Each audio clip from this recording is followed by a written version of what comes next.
안녕하세요. 개인 투자자분들의 멘토 프로페서 킹입니다. 10월 23일 기술적 분석이 좋은 모닝 브리핑 출발해 보도록 하겠습니다. 자, 일단 미국 시장 같은 경우에는 전반적으로 좀 밀려 내리는 모습이었습니다. 그러니까 기대감으로 올라왔었던 시장이기 때문에 그거에 대한 이제 부담감, 그러니까 제가 계속 이야기 드리지만 어찌되었거나 뭐 좋든 싫든 고밸류에이션에 대한 부담은 분명히 있다라고 이야기 드렸죠. 그런 거에 대한 것들이 좀 나오고 있고, 대표적으로 이제 어제 전반적인 좀 하락을 이끌었었던 어떤 요소 중에 하나가 오클로였거든요. 오클로가 이제 기사로 매출도 제대로 한번 내지 않은 회사가 시가총액이 200억 달러고 투자를 받고 뭐 이런 이야기들이 있었습니다. 그러다 보니까 이제 그 업종군이 좀 밀려 내렸고, 그다음에 어제 실적 발표한 뭐 넷플릭스나 텍사스 인스트루먼트가 밀려 내렸고, 그다음에 AI 반도체랑 관련된 전반적인 산업 전체가 좀 밀리는 모습을 보여주고 있고, 거기에다가 이제 예 지금 미중 무역회담을 앞두고 그 정상회담을 앞두고서 계속 삿바 싸움을 하고 있는데, 또 이제 중국에 대한 제재 중에 하나로 미국산 소프트웨어의 전반적인 것들을 좀 제재한다, 뭐 이제 그런 이야기들이 하나둘씩 계속 나오면서 장중에 계속 좀 하방으로 터질 수 있는 그런 요소들이 나왔는데, 사실상 그런 것들에 비해서는 거의 밀리지 않고 좀 끝나는 그런 모습을 보여줬다라는 거. 일단은 22평이 좀 관통해서 내려가는 뭐 그런 모습들을 보였지만 다시 꼬리를 달고 있고, 악재들이 어느 정도 나와도 시장이 버티는 그런 모습들을 보여주고 있다.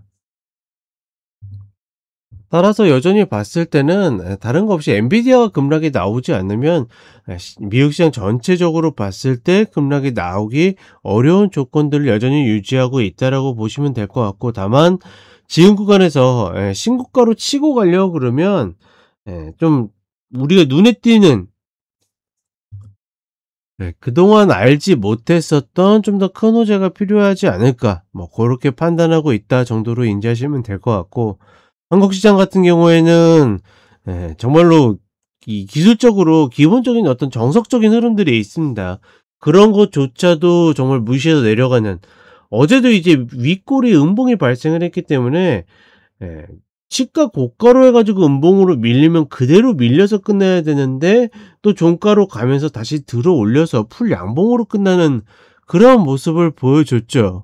어떻게 보면 진짜 어마무시한 흐름인데, 오늘 같은 날도 또 다시 살려낼지 굉장히 개인적으로도 궁금하고, 하나 눈에 띄는 거는 이전과 다르게 수급의 구조가 조금 바뀐 게, 장 초반에 개인들이 매수하고 후반에 들어 올리면 다시 매도하는 그런 단타적인 흐름들이 좀 보이는데, 이런 것들이 세력들이 개인들을 좀 길들이거나 아니면 학습 효과를 시키는 그런 부분들이 분명히 있습니다. 적어도 제 방송과 함께 하시는 분들은 혹여나 좀 작은 단타 수익을 놓친다 하더라도 저런 부분들은 좀 패스를 하는 것이 맞지 않겠는가, 이렇게 이야기를 드려보고 싶습니다. 자, 그럼 간단하게 차트 보도록 하겠습니다. 간만에 30분의 흐름을 좀 이탈을 하면서 좀 강하게 매도가 나오고, 특히나 그냥 빠지는 게 아니라 이슈들이 계속 나오는 가운데 빠졌음에도 불구하고 후반에 다시 꼬리를 드는 모습을 보여줬고, 그렇다 보니까 22평을 관통할 수 있는 흐름이었는데 꼬리 달아가지고 다시 지켜지는 모습. 결국은 어찌되었거나 시장이 더 가려고 그러면 이 밸류에이션의 부담을 털려면 122평은 한번 내려왔다 가야 되거든요. 근데 지금은 이제 워낙 많이 올라와서 122평을 갔다 온다 하더라도 10%의 조정도 좀 받기 어려운 그런 모습들을 만들고 있다. 이런 거 보면 그쵸, 지금 미국 시장이 얼마나 강한지를 알 수 있다라고 보고 있고, 다만 어찌 되었거나 이 구간을 치고 가려고 그러면 좀 임팩트 있는 그런 이슈가 좀 발생해야 되지 않을까, 뭐 요렇게 판단을 하고 있습니다. 그리고 한국 시장으로 오게 되면 예 말 그대로 이 양봉은 이때만큼이나 쇼킹하거든요. 이때도 이야기 드렸죠. 아일랜드계 발생을 해 가지고 음봉 만들고 내려가야 되는데, 저거를 끌어올리면서 여기 고점이 나올 수 있는 어떤 증거들이 만들어질 수 있었는데 실패했다고 이야기 드렸고 그 이후에 또 고점을 갱신한 거죠. 어제도 마찬가지로 저 윗꼬리 음봉이 나왔으면 아래로 내려와서 초반에 밀리면 그대로 밀고 내려가야 되는데 다시 저렇게 올라온 것은 정말 대단하다라고 밖에 이야기할 수 없는 그런 패턴과 흐름이다. 뭐 이렇게 좀 보시면 될 것 같고,